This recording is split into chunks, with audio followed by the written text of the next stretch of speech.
Wannan dai shine bidiyon mu na farko a wannan tasha namu mai suna Anatomy and Physiology Hausa, kuma yana ɗauke da manufofinmu da dalilan da ya sa muka ƙirƙiri wannan tasha.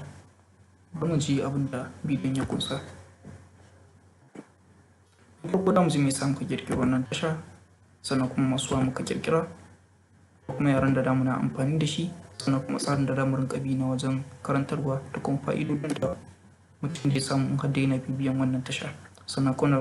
kuma da malaman da suke koyarwa a wannan tasha, kuma yadda za a iya tattaunawa mutum. Sannan kuma mutane na biyu wanda muka ƙirƙiri wannan tasha na musamman saboda su ne ɗaliban ilimi na karatun harkar lafiya, kamar irin su pharmacy technicians, community health extension workers, medical lab technicians, x-ray technicians, nursing and midwifery students, allied health science